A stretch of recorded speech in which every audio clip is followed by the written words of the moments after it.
Thank you all for being here, and thank you for being part of this forum tonight. On behalf of the Chamber, by the way, my name is David King, and I'm Chair of the Governmental Affairs Committee for the Chamber. On behalf of the Chamber, Jason Johnson, our President, Paul Gals, our Chairman, as well as some of our members who are here, and board directors, members, folks who are here. We want to thank you for being here. Thank you for being part of this forum this evening. We want to thank our candidates for all being here. We appreciate them taking the time out of their busy schedules to be a part of this. And we just want to give you an opportunity as citizens of Harris County to hear from those people who want to be your representative and lead you over the next several years. So this is why we do this. And we did one back in April. We thought another one might be a good idea, so we're going to do this again. Well, again, we want to thank you for being here. In the back, in the tables back there, many of our candidates have got some brochures, information, so please feel free to take whatever you might want to take with you tonight when you go home. We would ask you if you've got a cell phone, if you would just either turn it off or silence it. We appreciate you doing that. I think about covers it. We're going to, Terry Smith is our moderator. Terry is going to go over some of the logistics of how the night's going to go. He'll cover that in just a minute, as well as introduce our candidates. And we appreciate Terry doing it. It's a great job.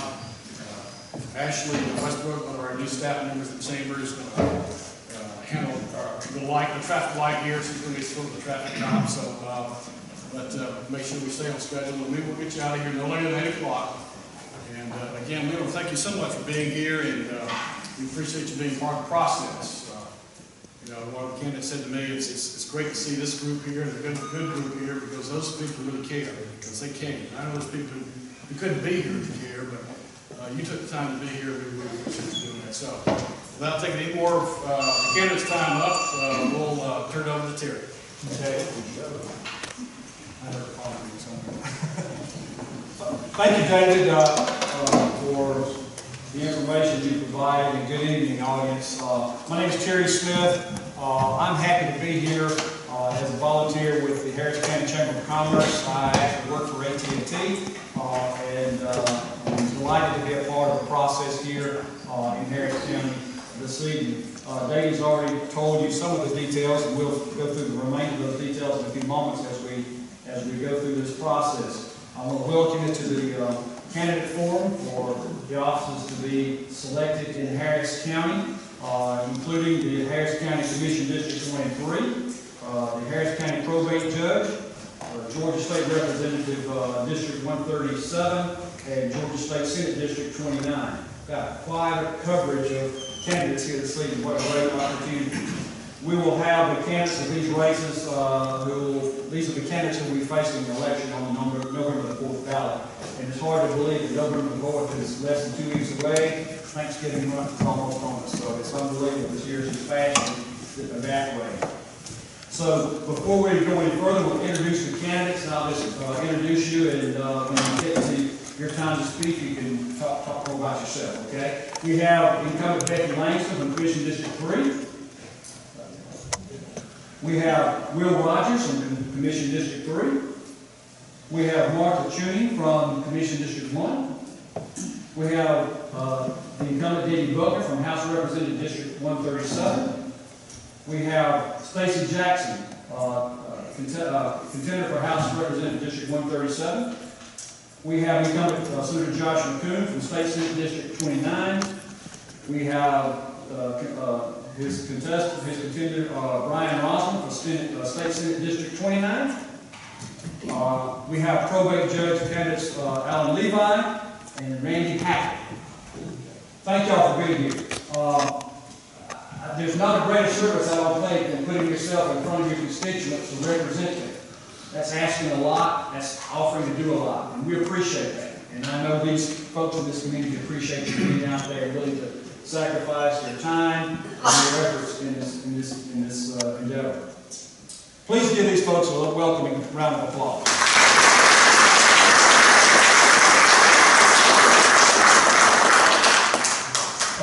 The way this will work this evening, we'll focus on one race at a time, the county commission, then we'll go to the probate judge, and then we'll go to the state offices. Each candidate in the race is going to get 1 minute for an opening statement. At the end of the questions in each race, each candidate will get 1 minute for a closing statement.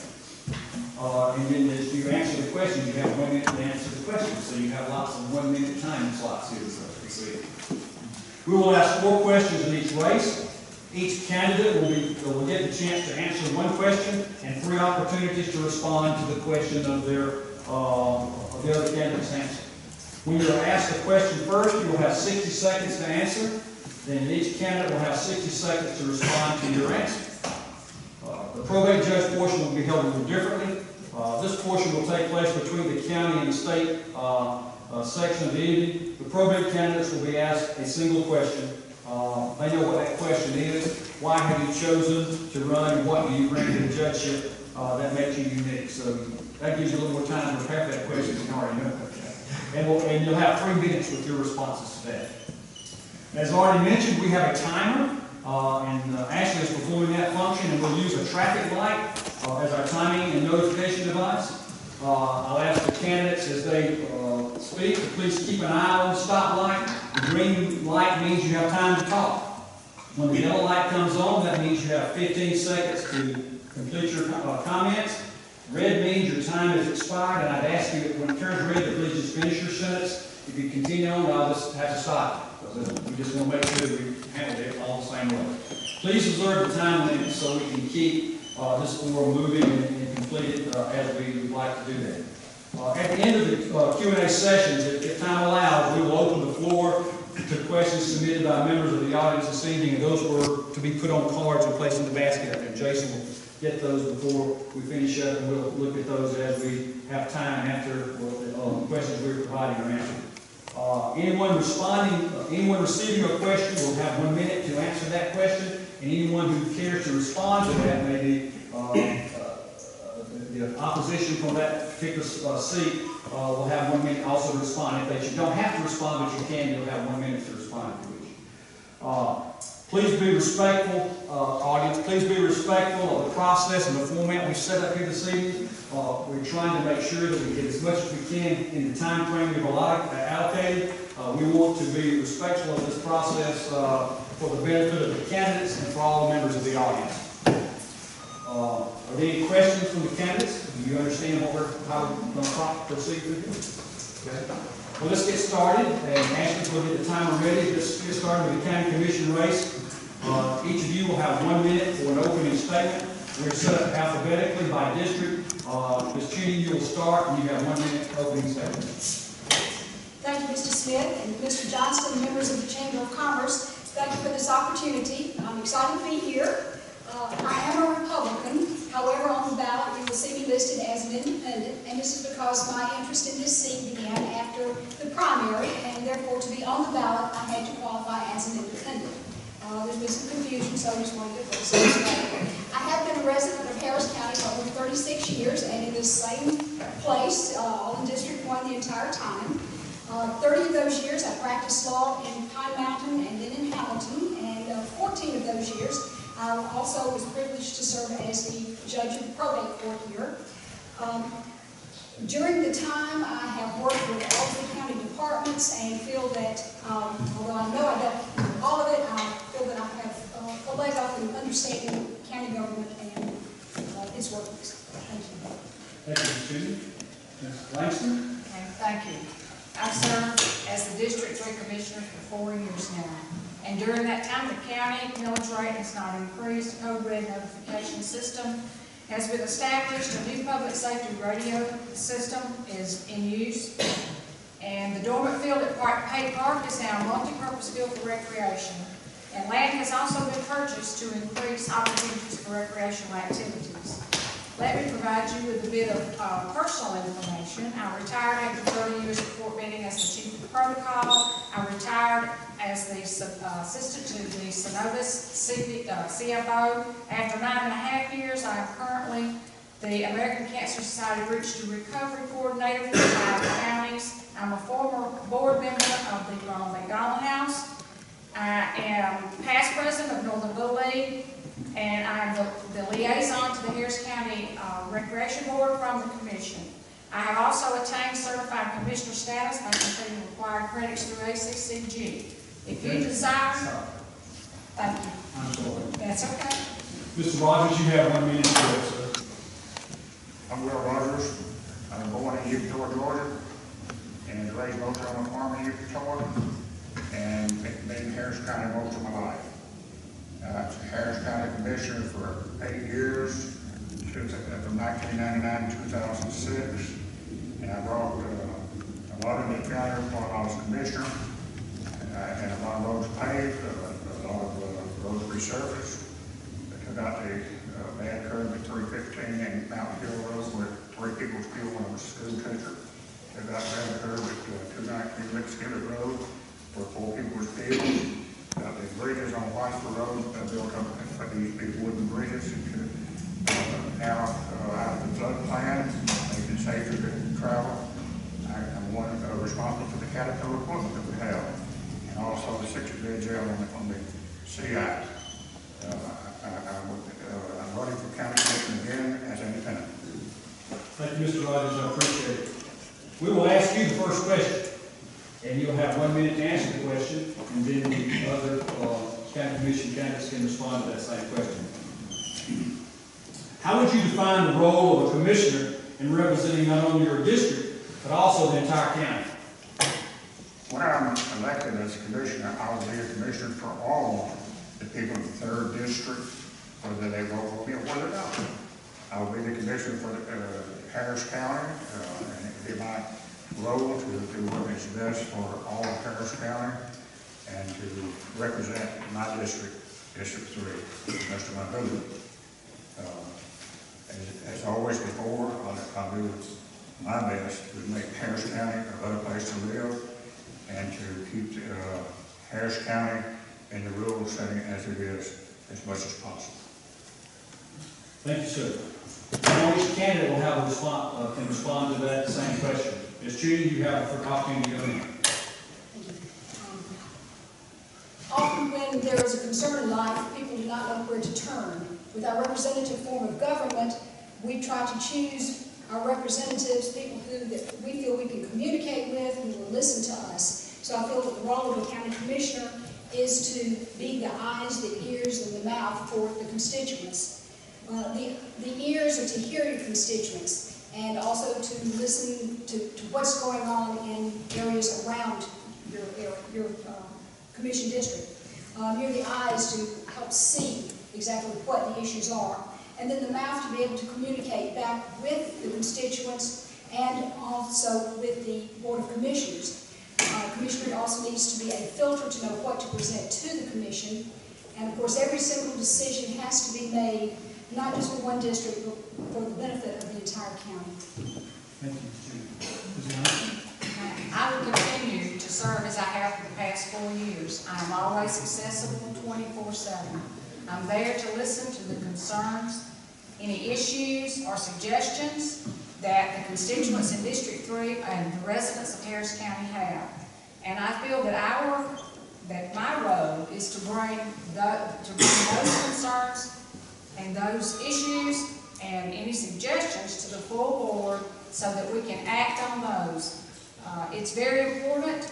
Communication is very important. It's very important that I serve with the District 3 residents and all of the residents of Harris County. Thank you. Okay, that's question 1. Question 2, Ms. Judy, you have the opportunity to respond to it first, and the other candidates will respond after you. The question is this: if elected, what will be your #1 priority come January? First, I believe it should be to say the Pledge of Allegiance before every meeting. That's why we're here. That's the symbol of why we're able to be here. For District 1 specifically, the biggest problem that I have seen and heard about has been the chicken plant, and a couple of ideas for that. One would be to let's look at other chicken plants that are like this one. Do they have the same problems? If they don't, why not?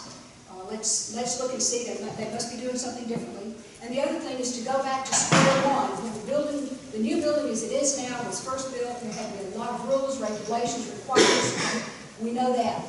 Were those plans incorporated into the construction of the building?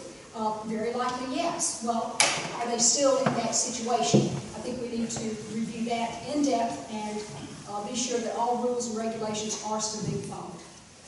Thank you, Ms. Chin. Ms. Langston? My priority will be to continue the progressive path that we're charting for Harris County at this time, to continue to represent the citizens of District 3 while protecting the quality of life for all Harris County citizens. Thank you. Mr. Rogers? My priority when I take office in January will be to continue to represent the constituents of the 3rd District, and there's a lot of new growth, there's a lot of things that we face in the next commission, and that is the chicken plant, the problems they have there, the growth, which is already started on sewer for that section. And anytime you have business, you're going to have traffic, you're going to have problems with law enforcement, you'll have criminals coming in, and you'll have businesses looking for house tops. And so we'll have a lot of growth in Harris County, so I'm going to address it best I can to keep the settings done. Thank you, sir. Ms. Langston, the next question goes to you, and this will be question 3. And you'll be first to respond, and the other candidates respond after you. What do you see as the most critical issues facing Harris County over the next 12 months, and how will you address them? Thank you. In the current economy of rising costs of services and providing essential services for citizens such as improved law enforcement and fire protection, our roads and water will be paramount. Ensuring that the inevitable growth of Harris County is done in a carefully planned and thought-out way through zoning and public impact will be of utmost importance. Mr. Rogers? Most critical issue that I see is that which I just mentioned a moment ago, the craft food and the issues that exist there now, the growth, the traffic that's added to 315 and 185, the residents will be in that area, and I do travel through there every day. When I get off 185, I come through 315. So to look at these problems and try to address them as the best we can, so create less stress on the residents. 3rd District is the fastest growing district of Harris County. When I first went on 16 years ago, it extended all the way to West Point, and today it's just a small section in the southwest portion of Harris County. Thank you, sir. Ms. Judy, your response. I definitely agree with both of the other candidates here as far as a lot of important priorities. I think we need to keep a close, open heart and mind out for our volunteer fire departments, our law enforcement, and our emergency medical services. We're asking these people to truly risk their lives for us and to save our lives, so I think we need to be very attentive to that. Recreation is also a very important part of our lives. Going outside, just that simple act that improves your physical well-being, your mental health. One of the ideas I thought was perhaps we could have smaller lots and subdivisions and then larger areas for recreation. That way families don't have to pack up and go to a recreation area. The children can go out, sandlot ball, some of the less formal ways of playing, but still be close to home and neighbors keeping an eye on them. Thank you very much. We have a final question. Mr. Rogers, you'll be the first to respond to that question, and then the other candidates will respond after you if we're done. In your opinion, what could we do to make Harris County more attractive to business, therefore bringing in more people and jobs and tax dollars, while maintaining a rural feel and quality of life? This is a hard question because of the fact that Harris County is a rural county, and because we're a member of Columbus, and we've gotten comfortable in our setting that we have. And being an economic development finance professional, I know that in order to bring business in, that businesses want certain things from the county, and it's a lot of times give and not coming back. A lot of times the cost is more than what the profit will be. And we have volunteer fire departments. We need paid fire departments because we'll be looking for full-time fire departments. Our infrastructure is another critical thing that wherever you put business, you're going to have the infrastructure for it. It would increase the traffic flow and also the businesses looking for house homes. I'm sorry. Thank you, Mr. Rogers. Ms. Judy, your response to that, do I need to read the question again? No, sir, thank you.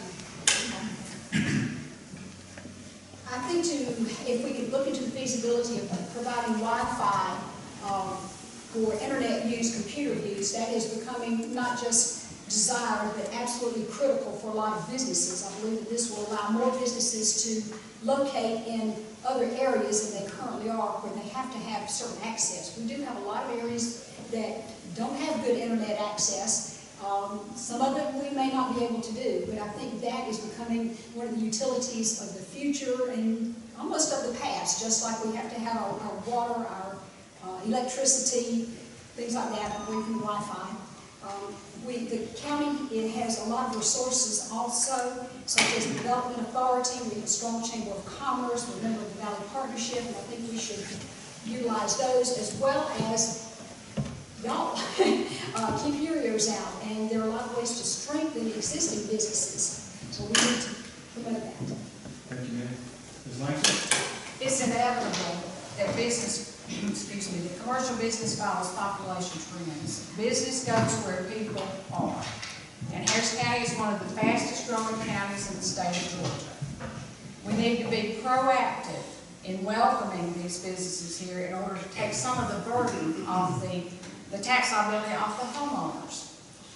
At the same time, we need to plan for, screen, monitor, and regulate new businesses so that it does make sense and doesn't interfere with the quality of life of the citizens of Harris County. And I also want to echo my opponent here that the Grove will be one of the largest projects that will be on our side of the county. And I have an interest not only as a commissioner, but as a citizen. It is literally in my backyard. That concludes the questions for the commission candidates. Now you'll have an opportunity for a final remark. And Mr. Rogers, you'll go first on this, and then the other candidates will follow you. You have 60 seconds to make your final remarks. And being a certified economic development finance professional, I know that businesses are looking for rooftops. Our most expensive commodity we have in Harris County is our education. 6 to 8.8% of our tax bill goes for education. We educate our children. There is no place here for them to obtain jobs. They go out of the county because they're looking for jobs, and they cannot afford $180,000 average home in Harris County. We do need some low to moderate income housing, and we need to keep our children in Harris County. If we create jobs, we need to look at the tax that we'll be bringing into Harris County, and we need to look at the jobs that as far as Harris County citizens. Okay. Thank you. That concludes the questions and comments for the commission races. Please acknowledge your thanks for these candidates in answering their questions this evening.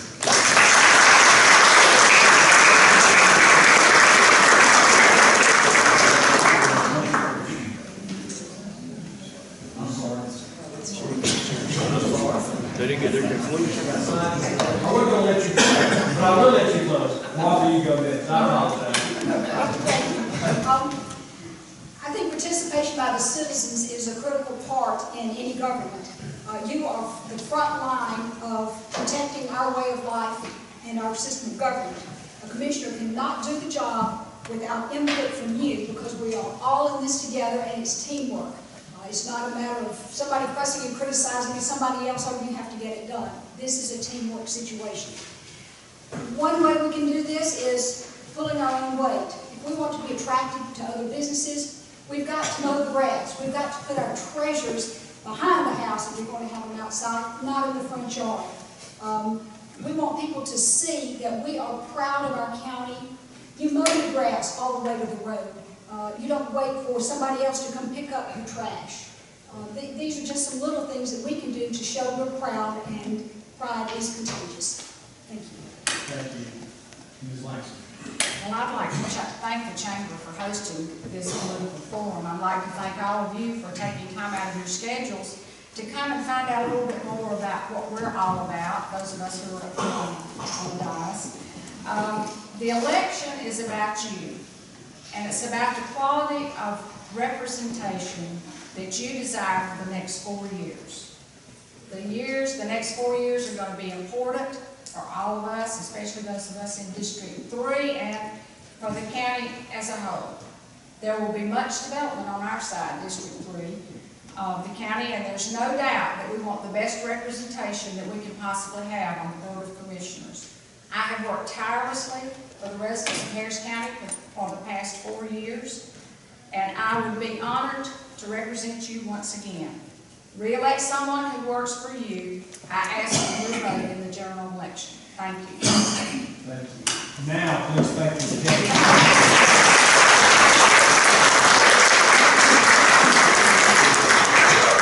Appreciate it very much. Excuse my. All right, we will now move to the race for probate session. In this segment, we'll need each candidate up to 3 minutes to address the question we talked earlier, and I'll read the question. You want to stand up and each one of you. So, Mr. Hackley, you'll go first. The question is, why did you choose to run, and what would you bring to the judgeship that makes you unique? Okay. Well, I was asked by some friends and to consider running for the probate judge's office. So, as I started considering that, you know, as the Bible says, you don't try to build a house without counting the costs first. So, I started researching what the job actually entailed. And I seen there that, you know, it doesn't really need a law degree, as per the law says, for a county this size. So I said, first, I qualified for that. So then I went on to look at the other things that possibly are going to be main focuses. So there's a lot of administration that goes on with that. Well, my education is, I have a master's degree in justice administration. I said, so I fit that bill too. So as I kept counting the costs, I kept looking at it, and then I said, well, why do I want to do it? So as I got to looking at it, I said, that would be a challenging job. And I've been retired from the state for about 4.5 years now. And I'm working part-time at the United States Marshal Service down at the federal courthouse in Columbus, helping them run the courts down there. I said, this would be an excellent time for me to take on a new challenge. I'm working part-time, then I know that the probate judge would be a full-time job now. And I have learned throughout the years in my time in law enforcement that temperance is needed whenever you're administrating the law. You know, there's more to the law than just the black and white issues. There are other things that need to be considered too. The spirit of the law. So, as I look at the uniqueness that I bring to the situation, I've had guns pointed at me, I've been in gunfights, I've pulled dead bodies, I've had all kinds of experiences, all the way from those kind of issues to teaching kids in elementary school. I've been an adjunct professor at Columbus State University for about 7 years, teaching undergrad criminal justice courses. So I started looking at these things and I said, you know, I believe I can do a pretty good job at this. So I went ahead and qualified, and throughout this ordeal, this is new to me. So I'm kind of groping in the dark sometimes, is the way I feel as far as running for an office and asking for support and those kind of things. I was a supervisor for 17 years with the state, and I was good at giving guidance to my men whenever they needed it, that kind of thing, and their ideas of making cases and what should be brought through the courts. So I understand what is needed to adjudicate a guilty plea whenever that situation arises. So thank you for your consideration. Thank you, Mr. Hackett. Mr. Levi, same question. Do I need to read it again for you? No, sir. Okay. I know that I'm supposed to behave as though I don't know any of you. But I have looked around the room, I think I know most everyone in the room, and you probably probably know me at least a little bit. For those of you who I have not had the pleasure of meeting, my name is Alan Levine. I have been a full-time resident of Harris County for 22 years now. Our family has had deep roots here for about 50 plus years. The question, why run for probate court judge, is one that I have asked myself a lot of times in the lead up to finally putting my name in the hat like Randy has done. I want to answer this question very candidly for you. I am not running for this post because I have any political aspirations. I do not. This is a nonpartisan race. I don't seek this post because I need or want a new career. I don't seek the post because I'm trying to build a resume. And I'm not seeking the post for a paycheck or benefits. I don't even know what they are. The reason that I'm running for this post is because I see it as an opportunity to serve a county that I deeply love. I know that sounds kind of idealistic and probably not terribly political, but that's why I'm running. In the 22 years that I've lived here full time, I have tried in every way that I can to serve the community. Most of those ways are very small. They are unnoticed. They're not the kind that you can put on a resume or be congratulated for. I think that's probably the best way to serve. And for me, that's an extension of my faith as a Christian. And it's also consistent with my understanding of what it means to be a good citizen and to be a good neighbor. A few months ago, I had some friends like Randy did who approached me and said, would you consider running? Well, immediately, the first thing I did was I prayed for guidance. And then I began to ask for the counsel, the input, the wisdom of people whose judgment I trust much more than my own. I talked to lots of lawyers, judges, friends and family who know me well, who know my temperament, who know the work that I've done for the last 18 years as a musician and for the 13 years before that as a practicing attorney, a trial practice down in Columbus. And overwhelmingly, the people were enthusiastically encouraging. We think that you can do this job with excellence if you will work hard, if you will study the law, and if you will stay connected to your community. Three things that I very much am willing, able, and eager to do. I have been an attorney in the past. I would say with Randy, I think the legislature in its wisdom opened this position in communities like ours to non-lawyers. I know Randy can learn this work. I'm somewhat prepared for it, but we're both going to have to work hard to live up to the high bar that Martha Tuning said and Martha Hartley has said. Having said that, I'm honored to ask for your vote, and I promise you I will consider this not a job, but a sacred trust if you put me in this position. Thank you very much.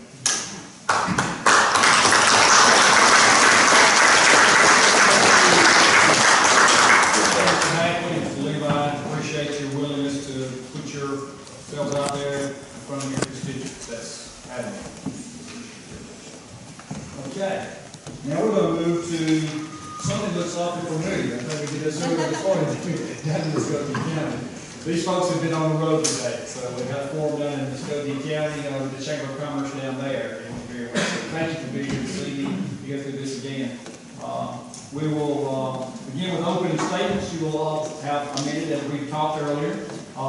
And Representative Debbie Buckner, you will go first, and you have 1 minute, and then you will follow. I'm Debbie Buckner, and I live in Talbot County, but I grew up in Columbus. I went to public school in Columbus, graduated from Columbus State University. I worked for the Columbus Public Library, the American Lung Association, Doctors Hospital, and the Columbus Health Department. And during that time at the Columbus Health Department, I actually worked in Harris County some. I find it really interesting that when I was elected 12 years ago, it was the first time Talbot County had a resident representing them in over 30 years. And it was a real interesting history between Talbot and Harris County in that Talbot and Harris County, before the elimination of home rule, would alternate state reps. There would be a gentleman from Harris and then a gentleman from Talbot, and they would alternate every year. It's been my pleasure and honor to serve as state rep. I have represented Ellerslie and Waverly Hall until recently, and now I represent Shiloh and Waverly Hall. Thank you, ma'am. Perfect time. Mr. Jackson. Thank you. My name is Stacey Jackson. I'm a Republican candidate for House District 137. I want to thank the Chamber and you all for coming out tonight and listening to us. It actually feels great to be in the same building which I actually started my education. I went to school here. Susan Andrews, former superintendent, was actually my first grade teacher down the hall. I went through kindergarten through 5th grade here. And also I'm a product of the Harris County school system. A product of 2 people that sit back there in the back who dedicated their lives to educating the children of Harris County. My wife, I'm married to Mitzi Jackson, the teacher at Hartley High School. I have 2 sons. My eldest son, Andrew Jackson, is a freshman at Harris County High School. I'm a local attorney, and I want to take the same fire and energy that I exhibit in the courtroom on a daily basis to represent you all, House District 137, and the citizens of Harris County, in the General Assembly. Thank you, sir. Senator Coon. Good evening. I want to thank the Chamber for this opportunity to speak to you tonight and have this exchange of ideas. I have been the State Senator for District 29 for the last 4 years. I am a Republican. I have been in private law practice in Columbus for the last 10 years. I was born in Columbus and graduated Brookstone School in Columbus. The first campaign I ran on a platform of ethics reform. It was pretty popular in the district, not quite so popular under the Gold Dome, but we worked very hard, and in 2013 we finally put an end to unlimited lobbyist giving to members of the Georgia General Assembly. I have worked very hard for the district, and I think my colleagues have recognized that. In 2013 I was appointed chairman of the Senate Judiciary Committee, a post that I plan to continue to serve on if you give me the opportunity to go back for another 2 years. So look forward to the discussion this evening and appreciate the opportunity to be with you. Thank you. Thank you, sir. Mr. Roswell. Well, good evening, everyone. Thank you to you for attending, also the Harris County Chamber of Commerce for hosting this. I'm honored to be here this evening. My name is Brian Roswell. I'm a Democratic candidate for Georgia State Senate. And one of the reasons that I'm so honored to be here is I'm from Pine Mountain, Georgia. And this is the first and only forum that I have with my opponent here in Harris County. And I believe one of the greatest credentials that I can bring to office running for State Senate is the fact that I have very good communication skills and I'm very accessible to the people of Harris County and to all of State Senate District 29. I began my campaign 7 months ago by walking State Senate District 29, all 4 counties of it, some 250 miles to and from every community. And we did a lot of walking, we did some talking, but mostly we did listening. And I think those are some of the skills that I can bring to Atlanta to represent all of you in the Georgia State Senate. Thank you. Thank you, Mr. Russell. We will begin our questions with the first question. And Ms. Buckner, you will get that first question, and then each candidate in each of those seats will be able to respond. The question is this. Georgia consistently ranks low among the states in education. How should we be addressing that on a statewide and local level? Well, first of all, I think we must restore the state funds to education, particularly in rural counties. And I serve as the vice chair of the Rural Caucus, which is a bipartisan caucus that looks at issues across the non-metro area of the state. We're seeing that the cut of education funds and the inadequate funding of our schools has caused serious problems. We can improve our graduation rates and our ranking with our schools that we are not doing a very good job when we compare it to other states if we make sure that we have 180 days of instruction, a full day, if we do away with furloughs, and if we pay the teachers who have gone the extra mile, gotten their national certifications that we promised to pay, and then we have reneged on our agreement with them. We need to have the funds to do those things to increase the morale of our teachers and improve education in Georgia. It's the #1 economic tool in the toolbox. Thank you, ma'am. Jackson? Well, first of all, we need resources. And one of the things that, one of the reasons I looked at running this race is we look at AYP. Harris County has an excellent school system. I attest that. My mother's assistant principal at the high school and those that work with her. But the problem is looking at counties like Meriwether County and Talbot County, in which my opponent lives. The SAT scores are 1,200, where the state average is, well, actually 1,000, where the state average is 1,400. And where Meriwether County school system, the state, their SAT scores average about 1,200, where the state average is 1,400. And the school, as a district, in Talbot County and Meriwether County did not make AYP. And there's a problem in those school systems. So that's one of the reasons that I've ran through my background as an attorney and with tutelage from my parents, hope to improve those SAT scores and those AYP rankings throughout the district. Thank you, sir. Mr. Coon? For our large urban systems, public education has become more about public works and employment than it has about educating children. Over the last 15 years, we've had student enrollment in the state increase by 41%, while the hiring of non-teaching personnel, people who are not in the classroom, increased by 74%. If we had just held that number to 41%, we could save $925 million and give every teacher in the state a $7,700 raise.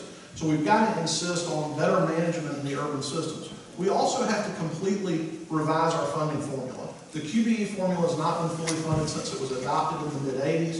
It is irresponsible for us to continue with that formula because it creates unpredictability in the system. And finally, we have to revise equalization funding. Gwinnett County is receiving over 50% of the money that is intended for rural and impoverished school districts, and that's wrong. Thank you, Mr. Coon. Mr. Rosales? My opponent and his friends in the Senate under his leadership has voted for, and he is quoted as been saying, happy to vote for more than $3.1 billion in budget cuts to public education in the state of Georgia. When we look at the impact that this has had on creating a skilled workforce for our future, for the economies of our communities, it has been hurtful. Let me give you another number. 9,000 school teachers in the state of Georgia have been laid off in the last several years. Class sizes have increased. Georgia's education is now ranked at the bottom, yet we have some of the best teachers in the world.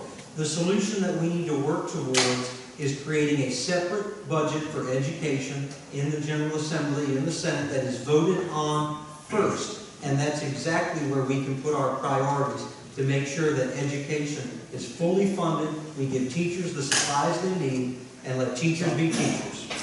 Thank you, sir. Thank you for those answers. Mr. Jackson, you'll have the question first answer for the next question, and Kent will follow. And this is the question. How can Georgia, and especially our region, become more attractive to an influx of diverse businesses? Should that be through tax incentives or improved education system? What are your ideas? Well, all of those are great ideas. The tax incentives, improved skilled labor, but also we must do, our representatives have to do what we can to create jobs, economic advancement. I was talking to a group of people that actually lives in my opponent's home county. We talked about the Talbot County Industrial Park that sits across the street from the Sheriff's Department. Although, under Republican leadership, we have brought, in the last several years, 431 new businesses to this state. And that industrial park sits empty. There's not one business in that industrial park in Talbot County. And those are the things, the reasons why, as an attorney, I represent those individuals who don't have a voice. And those individuals in those economically depressed counties need new leadership. Thank you, sir. Mr. Jim. The single biggest proposal that we could move at the state level to make Georgia more economically competitive would be eliminating our state income tax. Georgia is sandwiched between two states that have done this, Tennessee and Florida. Eliminating our state income tax would attract high net worth individuals. It would attract more capital to our state. It would allow us to grow existing businesses while also attracting many new businesses to the state. How do we do that? We phase it out over a 12-year period. We flatten out our sales tax. We eliminate the over 200 sales tax exemptions that currently exist under Georgia law. And we have a pro-market, not the government picking winners and losers tax system that's predictable, it's understandable, and we can get some of that growth that 9 out of the 10 fastest growing states over the last decade have gotten, which have one thing in common. They all have no state income tax. Mr. Rosen. Eliminating the state income tax is something that is unrealistic. My opponent has suggested it, but when we look at it, how are we going to have the revenues to keep our state going? and to maintain what we need to. Now, I will agree with him in part because I have proposed since the beginning of this campaign for our economic development in this region, we need to eliminate the income tax on our retired military. And we need to do that not only to honor them for their service, but to be competitive with Alabama. We see all the development that is going to Phoenix City and Fort Mitchell and Smith Station and all these communities there. We need to work to bring those dollars back to Georgia, and we can bring the development back to this region. I have also been an advocate for tourist promotion. Georgia needs to invest more in its state parks and promotion of the cultural, natural, and historical resources that we have. That brings dollars to our main streets, and it supports small businesses. Thank you, sir. Ms. Butler. Yes, the industrial park in Talbot County has been actually targeted for an industry that asks for some help from the state government, which is currently controlled by the Republicans, and they would not give the tax credit that that company needed in order to buy the building materials with a tax exemption. Now, they give those tax exemptions to new businesses all across the state, and generally larger communities that have a better tax base than Talbot County it's very easy for them to get it. I shepherded the bill through the House, but it did not make it through the Senate. So there have been attempts to bring business to Talbot County. There have been all kinds of opportunities of things that we have done here in Harris County. We have been able to work with Shiloh and able to get some money that they very much needed for a water system. We have just redone the charter in Waverly Hall after many years of thinking that through and knowing that that needed to be done. And when I represented Ellerslie, we were able to improve the intersection and get a traffic light. Thank you, ma'am. Our next question goes to Senator McCoon, and then the other candidates will respond. What's your stand on immigration reform, and how would you react if Georgia was asked to take in children who came to this country illegally? Well, largely, immigration reform is a question for the federal government. I do think that there's one area that state government does need to act on, and that is the president has established this deferred action status for people who are not in the country legally, but who are being allowed to stay and not facing deportation proceedings. Under current Georgia law, each and every one of these individuals is entitled to receive a Georgia driver's license. We expect that the president's going to take further executive action between now and the end of the year that will literally put millions of additional people in that category. And so I'm working now on legislation to introduce in January that would prevent that from happening going forward, because providing these identity documents and granting driving privileges to people who are not in the country legally is wrong. But for the main part, we have to be advocates of the federal government fixing our broken immigration system. Thank you, sir. Mr. Roslin? I believe the question is mostly a federal issue. We do have some facilities in the state of Georgia that take in illegal immigrants, and those are operated by the federal government. We have welcomed them here. It promotes our economic quality of life, brings some jobs to our region. I would support some reform to support those that are children that are brought in so that we can make sure they're taken care of. And as far as that goes, I would say that what we need to look at is whenever anything like this would come up, I believe that I would just try to represent the compassion and the residents of District 29 and try to show compassion towards those so that we can work towards our children and capacity. Thank you. Sir? Ms. Butler? The immigration policy should be a national policy. We should not have 50 different sets of rules in regard to immigration. I feel like that whatever policy or whatever law we finally agree upon, it should be fair, it should be consistent, and it should be very clear. There are people that are coming to businesses in Columbus that are international businesses that may make 8 to 12 trips to Atlanta to go through the naturalization process, trying to go through the legal process, and it costs thousands of dollars and many, many trips to the immigration office in Atlanta. I'm not certain that we need to be that willy-nilly of saying you come up here for an appointment and then the person they're supposed to meet with doesn't meet with them and they have to go back home and have not accomplished their goal. I don't think that speaks well for us, and I think the immigration laws do need changing, and they need to be fair, consistent, and clear. Mr. Jackson? As Senator McCoon said, immigration should be on the federal level and national level that relates to our opinions. I would be against any amnesty by the federal government for illegal immigrants due to the fact that I was taught, a long time ago, there's a right way to do things and there's a wrong way of doing things. And if you want to come into this country, which it has a lot to offer, it should be done in a right way. And people should not be rewarded for coming to the country illegally. Also, as through my job as a former prosecutor and also attorney, there's a lot of criminal issues. There's no proper background checks, and we don't know who's actually living in our country if they're crossing the borders illegally. Thank you, sir. We have one final question. You will be the first to answer this, Mr. Marshall. Pretty simple question, actually. If elected, what will be your #1 priority come January? Education. Education is in a crisis in the state of Georgia. We need to work together in order to come up with solutions that will start to fund our schools again.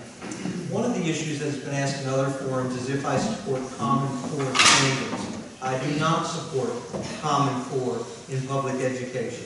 The constant testing that teachers are forced to do is a burden. It creates more paperwork hoops for them to jump through all the time. It is a burden on our teachers. As I said earlier, let our teachers be teachers. With some of the best teachers in the world living in Georgia, we should not be ranked at the bottom. If we have a better education system, we will continue to attract businesses to our communities. It will bring jobs here, and it will bring a better quality of life. Education will be my top priority.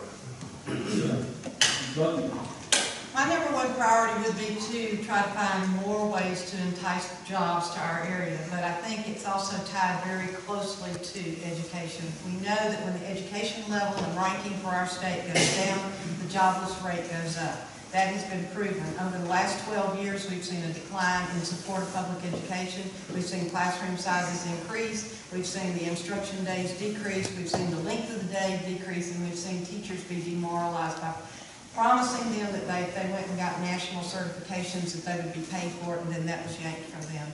We can't do those kind of things and expect education to be what we want it to be. If we have an educated workforce, that is the #1 best economic development tool that we have in the toolbox. And I think that if we fix that problem, then we will be able to entice more jobs into our area. And we need those so people can provide for their families. Jackson? I believe #1 priority would be economic advancement and job creation. Making sure that we have skilled workers by boosting our educational system and then making Harris County, our district, this area, an attractive place for businesses to bring their business to this district. If we look at, Harris County is doing great. Harris County is growing. But if we look at some of the other counties in our district, like Talbot County has a 5% decrease in population, where on the state average is 17% live in poverty, where there's actually 23% of individuals in Talbot County live below the poverty line. As I was having a conversation with one of my father's former students in Talbot County, she said, Mr. Jackson, I have to drive 30 miles to go to the grocery store to get a pound of bacon and a gallon of milk because we don't have a grocery store in Talbot County. And those are the type of things that we need to fix throughout our district. My #1 priority is going to be continuing to work on open government. All the issues that we're talking about, it's very difficult to have deliberative public policy when the final version of a bill can rest on your desk for an hour and then you're called to vote on it, as we are in the Georgia General Assembly. You can have a bill that's over 100 pages long, it's sitting on your desk. I would invite everyone in this room, if you have the opportunity, to watch the 39th or 40th final day of the Georgia General Assembly. It is bedlam. And that's why I got 30 sponsors for a rule change to require at least 24 hours for us to review legislation. We need a more open process. Conference committee meetings where all these decisions are made need to be open to the public. They need to be on the internet so everyone in this room can see what is happening. And as a result of that, we will get better public policy across the board on all of the issues that we've discussed this evening. Thank you. Thank you, sir. That's the questions we have to ask.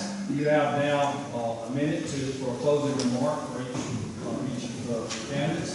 And Mr. Jackson, you're first in that closing remark section.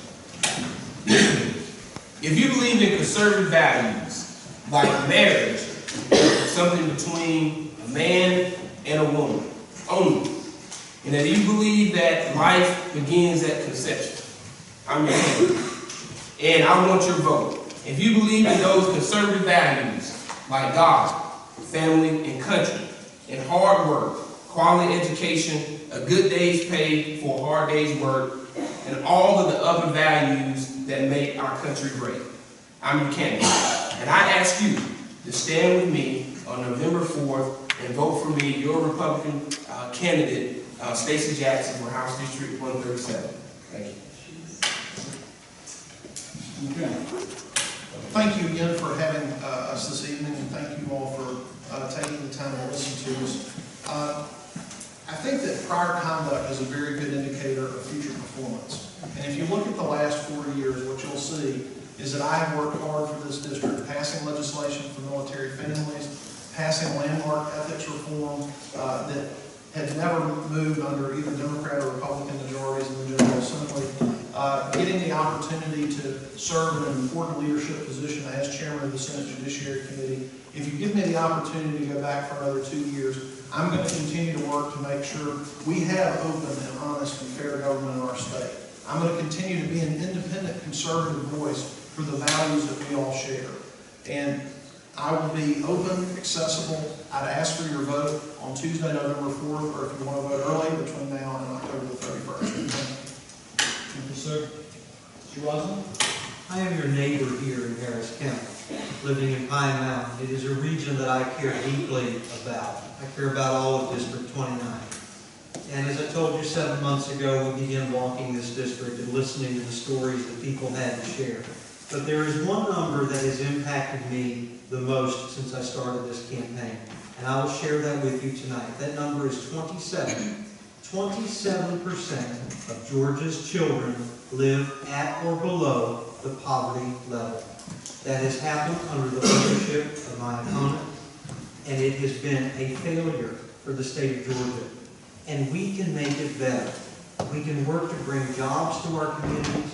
We can work to honor our veterans. We can promote tourism in this region. And as I have said since the beginning of this campaign, win or lose, we will bring wounded warriors to Warm Springs, Georgia for full-time treatment and care. So we will honor those heroes.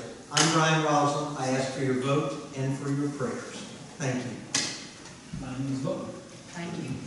I believe the priorities for House District 137 include bringing jobs to our part of Georgia, to restoring funds to public education, to maintaining infrastructure that not only includes roads and bridges, but also includes internet capabilities. I think anything that undergirds economic development. I think we need to assure that we have quality, affordable, and accessible health care. We need to maintain careful stewardship of God-given natural resources, and we need to put our best foot forward to promote the uniqueness of our communities so that it will support our local communities and our local economy. I've worked for you in the past, and I, with your vote on November the 4th, would love to work together with you in the future. Thank you. Thank you.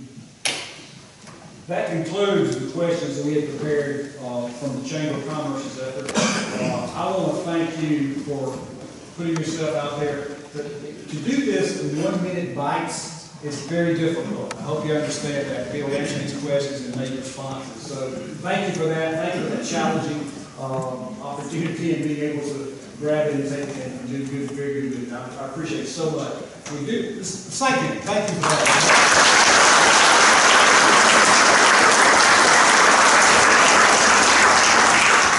We do have questions for the audience. And what I think we'll do is I've got, I think, 5 questions for the county commissioners. Candidates, I'm going to say those, but I have 1 for the state elected offices, okay? And I'm going to, it's directed to you, Josh, but the other folks can respond to this. You'll have a minute to respond. Once again, you got to do a lot in a minute. But this is Senator Josh McCoon, director.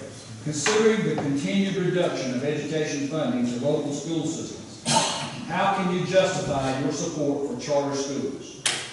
What are your views on charter schools? Oh, excuse me, this is to the others. I'm sorry, go ahead. So over the last 4 years, The budgets that the governor has proposed that I voted for have increased K-12 education funding by over $800 million. Now, as I said in my earlier comments, I think that the QBE formula is broken. The governor has talked about in his next term totally revising and reforming it. I support that. I frankly don't think that charter schools in any way hinder public education. In fact, I think educational choice is a good thing. I think community-directed schools, which is what charter schools are a very good thing. And it's anytime we can increase the opportunities and empower folks at the local level to determine the educational destiny of their children, that's something that I am very much in favor of. Basically, they're asking what your positions are on charter schools, so we'll start with Mr. Rosalind and work that way again. Okay, so Rosalind, would you like to respond to that? Yes, regarding the education funding, seeing the decreases that we have in education funding, how our public schools have been impacted, I don't support the charter schools because this is leading to a competition for the public schools. They're not properly funded at this time, and I want to support the teachers. Thank you, sir. Ms. Buckner? Particularly in rural communities, if you have charter schools and your public school system, there's only one pot of money, and that money has to be divided. So I've never seen a charter school in a rural area that did not end up having a negative impact on the public school.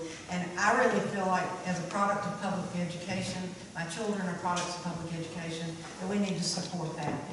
If we want to do something different, the same techniques that are used in charter schools can be used in our public schools to strengthen them. And that's where our efforts should go. Thank you. Mr. Jackson? I also stand with Mr. McCoon and believe that charter schools increase opportunities and just provide a choice for parents of two young men, grown young men, gives an opportunity to provide those education that we need, but also at the same token that we still have to fix our education system. As my wife was a product of a potential layoff, we didn't know until the last day that contracts were given out that she would not be laid off and she would have a contract. So I personally have felt the effect of the decline in monies, but also through this conservative-led General Assembly, we had a $500 million, not million, but $1 billion increase in this last budget that went through K-12 education. Thank you, sir. Thank you very much. That concludes your questions, so you can sit back and relax. Thank you so much for your participation. I appreciate it. Now we'll go through the questions we have for the commission candidates, okay? This first question is to be asked of each one of you, so I'll start with you, Ms. Cheney, and you can answer the others and respond to it, each 1 minute each. Will you use the development authority to its fullest potential to assist in county business? I don't know why not. That's the purpose of development authority, is utilize it. It's not unfettered in its goals and what it's been chosen and designated to do. So I think with the oversight of the county commission and of course of the citizens that we should definitely utilize them. Thank you, ma'am.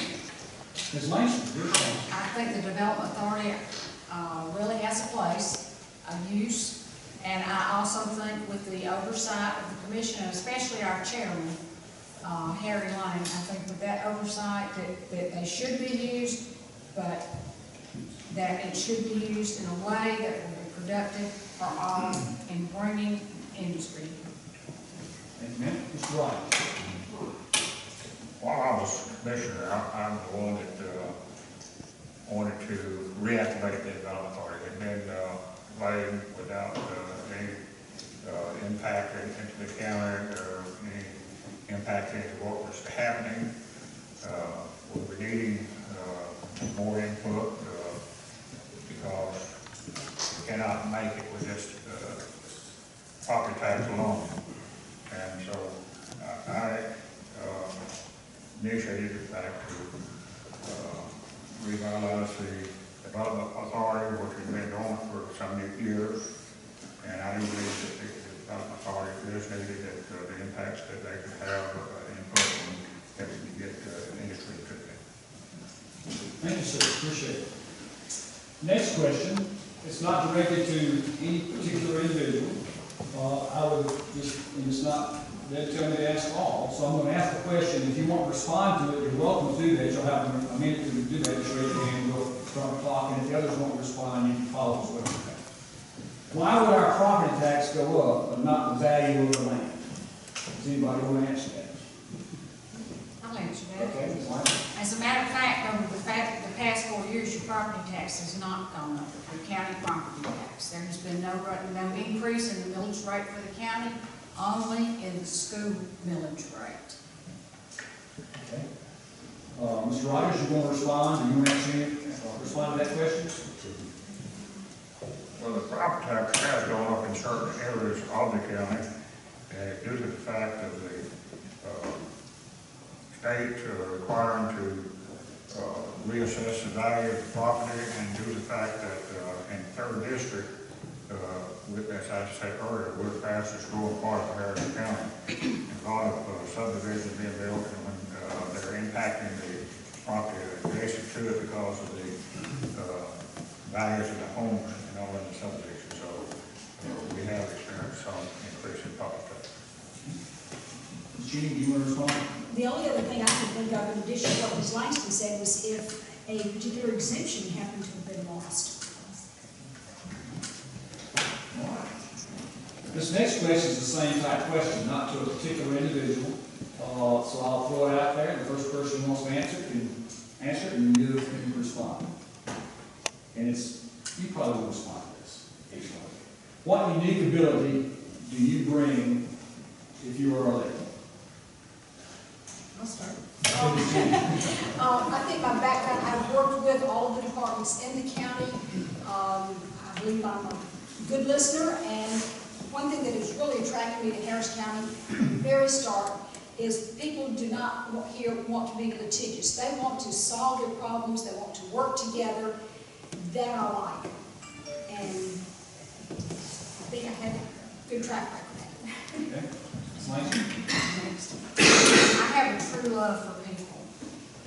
I think that Mr. Levi made a great comment when he said that he was not looking to build a resume. He didn't know what the salary was. The salary means nothing to me. Building a resume means nothing to me.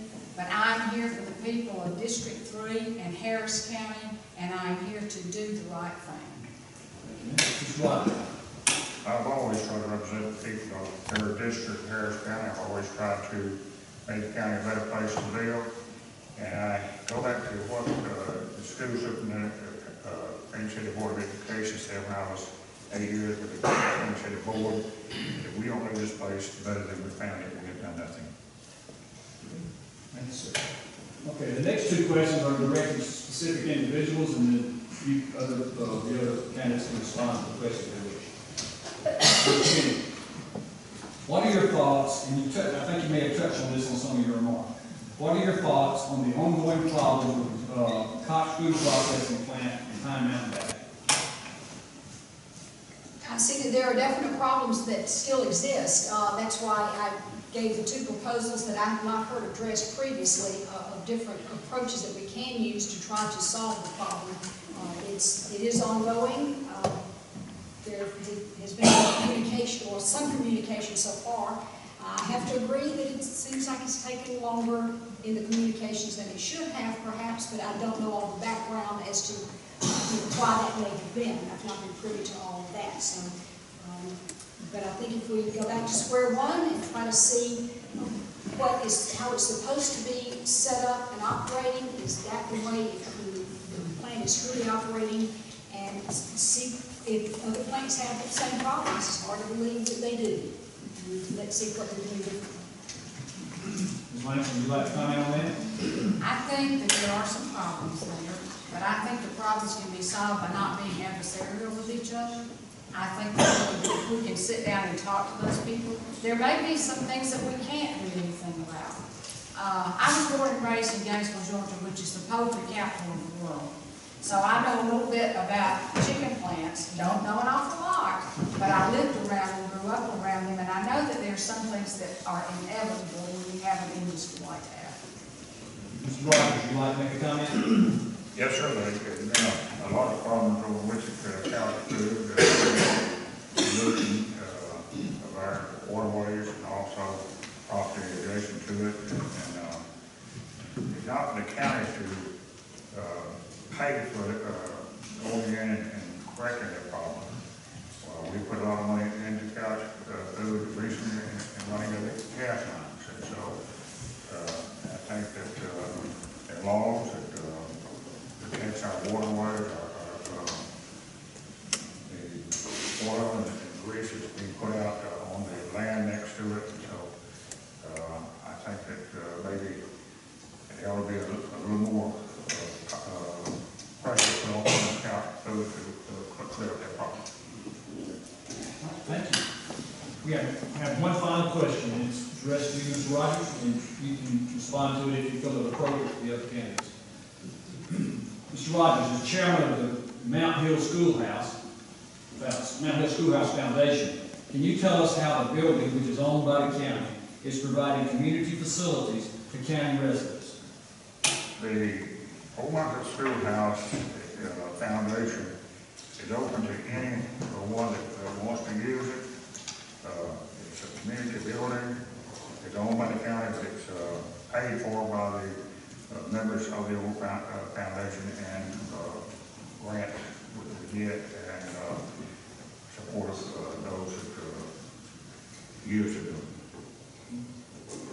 Ms. Jenny, do you want to comment on that? Yes. Mr. Mason, do you want to comment on that? That's the questions. Thank you, audience, for your participation. Thank you for your demeanor and your support and your attention of what was being said. You have an important election in the next 2 weeks. I encourage you to select from this outstanding group of folks, and these folks over here in these chairs as well. And I want to once again thank Ashley. Did a great job. The timing, it was a really good job. Thank you so much.